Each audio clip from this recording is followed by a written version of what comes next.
लोकसभा चुनाव में अब 157 दिन बाकी हैं, मगर चुनाव से पहले सियासत अपने शबाब पर है। इसी कड़ी में संसद के विशेष सत्र की आज से शुरुआत हो गई।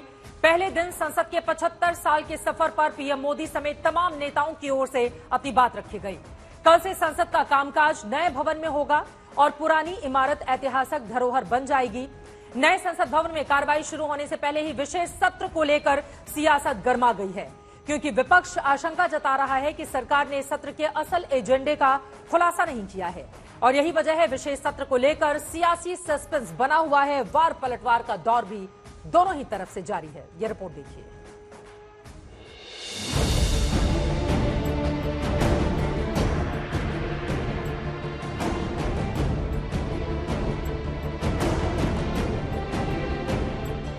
ये सही है, ये सत्र छोटा है, लेकिन समय के हिसाब से ये बहुत बड़ा है।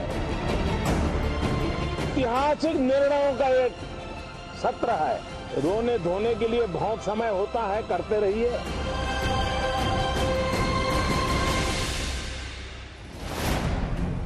क्या नई संसद भवन का पहला दिन नया इतिहास बनाएगा?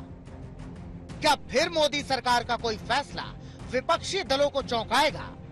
यूं तो ये सवाल विशेष सत्र के ऐलान के बाद ही उठ रहे हैं, लेकिन सत्र की शुरुआत से पहले पीएम मोदी के इशारों ने इस पर सस्पेंस और बढ़ा दिया है। सवाल उठ रहे हैं कि आखिर इस विशेष सत्र में सरकार के पिटारे में क्या नया है। ये सत्र छोटा है, लेकिन समय के हिसाब से ये बहुत बड़ा है। ऐतिहासिक निर्णयों का एक सत्र है। 75 साल की यात्रा अब नए मुकाम से आरंभ हो रही है। नए स्थान पर उस यात्रा को आगे बढ़ाते समय नए संकल्प, नई ऊर्जा, नया विश्वास और समय सीमा में 2047 में इस देश को डेवलप कंट्री बना करके रहना है। पूरे देश ने आज संसद भवन में आखिरी कार्यवाही देखी। मंगलवार को गणेश चतुर्थी के मौके पर नई संसद भवन में सांसदों का प्रवेश होगा। नई संसद भवन में ही विशेष सत्र चलेगा, लेकिन सवाल ये है कि आखिर इस सत्र का असल मुद्दा क्या होगा। विपक्ष के हमलों और सवालों के बीच पीएम मोदी का एक तंज कुछ बड़े निर्णय की ओर इशारा कर रहा है। पीएम मोदी का ऐसा हमला विपक्षी नेताओं की बेचैनी को बढ़ा रहा है। रोने धोने के लिए बहुत समय होता है, करते रहिए।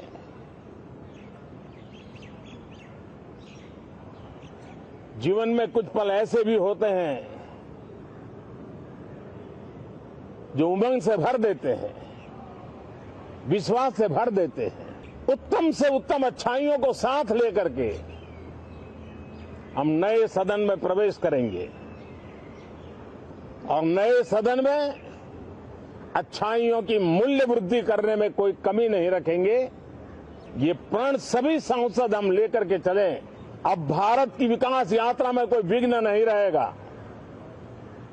निर्विघ्न रूप से सारे सपने, सारे संकल्प भारत परिपूर्ण करेगा और इसलिए गणेश चतुर्थी के दिन ये नव प्रस्थान नए भारत के सारे सपनों को चरितार्थ करने वाला बनेगा।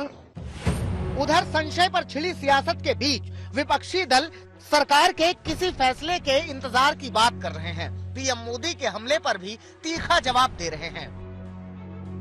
पार्लियामेंट के जो भी हम लोग के मेंबर्स हैं वो लोग तो हैं ही सक्रिय, तो जो कुछ भी होगा सब लोग अपनी बात रखेंगे। अब वो क्या लाने जा रहे हैं और क्या होगा तो उसमें सब बात सब चर्चा हुए करेगी। सबसे ज्यादा आजादी के बाद रोने धोने वाले प्रधानमंत्री नरेंद्र मोदी जी हैं। हर बात पर रोते हैं। नोटबंदी करेंगे, आप परेशान हो जाइए, मर जाइए, फिर रोने आ जाएंगे। कोरोना की महामारी होगी, लाखों लोग मर जाएंगे, फिर रोने आ जाएंगे। इसरो के वैज्ञानिक कुछ करेंगे तो उस पर रोने, मतलब हर चीज में उनको रोना। जिस संसद भवन में दशकों तक लोकतंत्र की गरिमा बढ़ी, तमाम मुद्दों को लेकर पक्ष विपक्ष में तकरार दिखी, अब उस भवन को अलविदा कहने का वक्त आ गया है।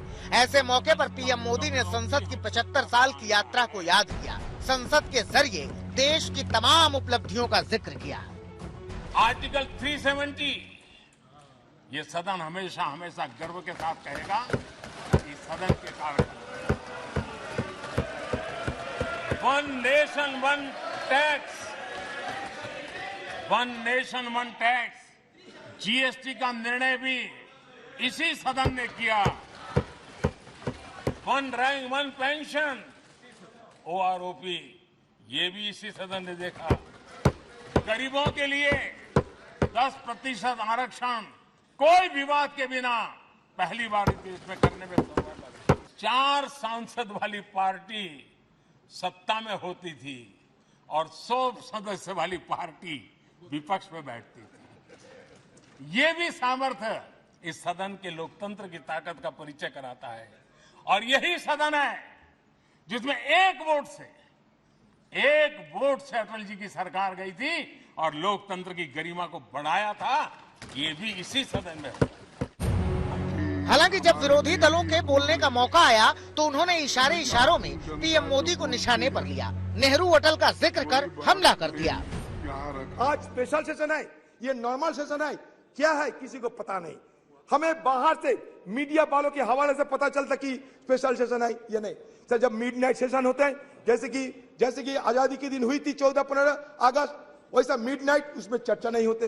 जैसे कि जीएसटी के लिए नरेंद्र मोदी जी किए थे, चर्चा नहीं होते, लेकिन बाकी स्पेशल सेशन में चर्चा होते। लेकिन इसके साथ साथ बाकी लेजिस्लेशन नहीं जा सकते।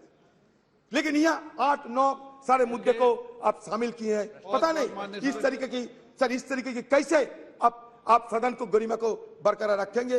क्वेश्चन आवर में हमें शामिल होने का मौका नहीं है, 0 आवर उठाने का मौका नहीं है। अटल जी ने अपने कार्यकाल में 21 बार बयान दिया 6 साल में। डॉक्टर मनमोहन सिंह जी ने 30 बार बयान दिया। केवल हमारे मौजूदा पीएम साहब ही ऐसे हैं जो सदन में 9 सालों में कस्टमरी बयानों को छोड़ के केवल 2 बार बोले। ये डेमोक्रेसी। विपक्षी दलों के ये कटाक्ष आने वाले दिनों के संग्राम के संकेत है। इशारा साफ है कि जब नई संसद में विशेष शुरुआत होगी तो मोदी सरकार की ओर से कोई नई पहल होगी, तो कैसे विपक्षी दलों की ओर से हमलों की बौछार होगी। दिल्ली से मौसमी सिंह, पौलमी साहा, अशोक सिंघल और हिमांशु मिश्रा के साथ आज तक ब्यूरो। कि संसद के इस विशेष सत्र में सरकार क्या करने जा रही है। कल नई संसद के सांसद उसमें प्रवेश करेंगे, बाकायदा फोटो सेशन होगा सुबह 9:30 बजे।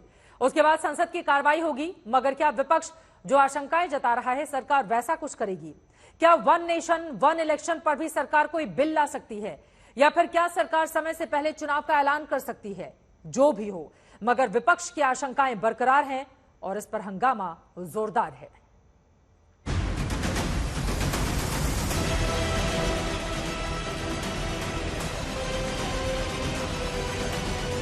पूरे देश में जल चुनाव कराना चाहते हैं तो जल्दी कराए ना, हम लोग तो वेट कर रहे हैं। केंद्र सरकार एजेंडा भी नहीं दे रही है। सांसदों की फोटो खींची जाएगी, चुनाव में सरकार जाने की घोषणा कर सकती है। बीजेपी की हिम्मत नहीं लानी, ये शिगुफा था। जितनी जुबान उतने बयान और हर बयान से जुड़ा नया घमासान। लेकिन बयानों के इस सिलसिले के पीछे कितनी सच्चाई है, ये बात अभी तक सामने नहीं आई है, क्योंकि सरकार पहले ही अपना एजेंडा बता चुकी है। सर्वदलीय बैठक में भी विपक्षी दलों से बातचीत कर चुकी है, लेकिन विपक्षी दलों की ओर से कुछ और ही चर्चा हो रही है। सबसे ज्यादा बात समय से पहले लोकसभा चुनाव कराने की हो रही है। क्या है, पूरे देश में जल चुनाव कराना चाहते हैं। वो तो पूरे देश में जल चुनाव कराना चाहते हैं तो जल्दी कराए ना, हम लोग तो वेट कर रहे हैं। जितना जल्दी करा दे उतना अच्छा है, हम लोग को कोई दिक्कत नहीं। तैयार है कहा है ना, हम हर समय तैयार है। जब भी भारत सरकार को अधिकार है जी, पार्लियामेंट का चुनाव थोड़ा पहले भी करा सकता है, तो जब करा दे जितना जल्दी अच्छा रहेगा। सदन में चर्चा के रूप में आएंगे, वो 8 मुद्दे होंगे क्या, कुछ नहीं बताया गया। ये भी बताया गया कि दोनों सदनों के सांसदों की फोटो खींची जाएगी। तो ऐसा लग रहा है कि विदाई का वक्त आ गया है और हो सकता है कि इसी सत्र में फोटो खिंचा के सांसदों को कहा जाए कि अब आगे आने की जरूरत नहीं है, 5 साल का कार्यकाल पूरा हो गया और चुनाव में सरकार जाने की घोषणा कर सकती है। एक और चर्चा वन नेशन वन इलेक्शन वाले एजेंडे की है, जिसकी ओर सरकार पहले ही कदम बढ़ा चुकी है। सरकार की ओर से इसे लेकर कमेटी का गठन किया गया है। पूर्व राष्ट्रपति रामनाथ कोविंद को इसका अध्यक्ष बनाया गया है। हालांकि ये प्रक्रिया जटिल है, लिहाजा कांग्रेस इसे महज सरकार का शिगुफा बता रही है और इस शिगुफे को इंडिया गठबंधन की बढ़ती ताकत से जोड़ रही है। बीजेपी की हिम्मत नहीं लाने की, ये शिगुफा था।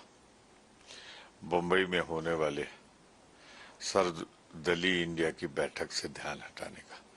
कहाँ है उनके पास 2/3 बहुमत राज्यसभा में, कहाँ है विधानसभाओं में 2/3 बहुमत। तो एक शिगुफा 3-4 दिन चलाया गया था, जिससे कि लोगों का ध्यान मुंबई में होने वाले इंडिया के बैठक से हट सके। आज उनकी हिम्मत नहीं। सुगबुगाहट भारत और इंडिया नाम वाली पॉलिटिक्स को लेकर भी है। यही वजह है कि विपक्षी दल तमाम सवाल खड़े कर रहे हैं। ये सब धोखा है और जो कुछ भी इसमें करना चाहते हैं, इसके पर्दे के पीछे कुछ और है। अब ये अपना इससे माहौल बनाना चाहते हैं, अपना इलेक्शन का माहौल बनाना चाहते हैं और हालात को अपने साजगार बनाना चाहते हैं। चूंकि हालात खराब है, अपोजिशन एक जगह इकट्ठा हो चुका है। सरकार के मुताबिक कुछ बिलों को पारित कराने के लिए ही सरकार को विशेष सत्र बुलाना पड़ा है।